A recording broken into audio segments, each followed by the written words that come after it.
தமிழுக்கு அமுதென்று பேராம் அந்த தமிழ் இன்பத்தமிழ் எங்கள் உயிருக்கு நேராம் என்ற பாவேந்தன் பாரதிதாசன் வரிகளிலிருந்து என் தமிழெண்ணையை வணங்கி இங்கு கூடியிருக்கும் அனைவருக்கும் முத்தான வணக்கத்தை தெரிவித்துக் கொண்டு கர்ம வீரர், கருப்பு காந்தி, ஏழைகளின் தெய்வம் என்று அழைக்கப்படும் காமராஜரை பற்றியே உங்கள் முன் பேச வந்துள்ளேன்.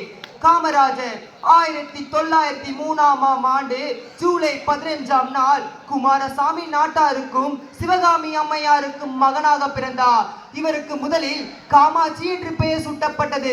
பின்னர் காமராஜர் என்று பெயர் மாற்றம் செய்யப்பட்டது. இவர் தமிழகத்தின் முன்னாள் முதல்வர், காங்கிரஸ் தலைவர் என பல முகங்களை கொண்ட காமராஜர் தமிழகத்தினை 9 ஆண்டுகள் ஆட்சி புரிந்தார். இவர் தனது தந்தையை 6 வயதில் இழந்தார். தனது மாமாவின் துணிக்கடையை வேலைக்கு சென்றார். சுதந்திர போராட்டத்தில் ஈர்க்கப்பட்டார். சுதந்திர போராட்டத்தில் கலந்து கொண்டார்.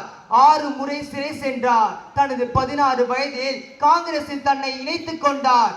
1954ஆம் ஆண்டு தமிழகத்தின் முதலமைச்சராக அரியணை அமைந்தார். இவர் முதலில் குலக்கல்வி திட்டத்தை ஒழித்து மூடப்பட்ட 6000 பள்ளிகளை திறந்தார். மதிய உணவு திட்டத்தை கொண்டு வந்தார். ஆங்கிலேய ஆட்சி காலத்தில் கல்வி கற்போர் எண்ணிக்கை வெறும் 7% தான். ஆனால் எங்கள் காமராஜர் ஆட்சி காலத்தில் கல்வி கற்போரின் எண்ணிக்கை 37% உயர்ந்தது. அதாவது 37% உயர்ந்தது. கல்விக்கு புரட்சியை ஏற்படுத்தியவரே காமராஜர் ஆவார். கல்வியில் மட்டுமா, விவசாயத்திலும் ஈடுபட்டார். விவசாயத்தில் மேட்டூர் அணை நீர்ப்பாசனம், பவானி திட்டம், அமராவதி, வைகை போன்ற நீர்ப்பாசன திட்டங்களை ஏற்படுத்தி ஏழைகளின் கண்ணீரையும் விவசாயிகளின் கண்ணீரையும் துடைத்தவரே காமராஜர்.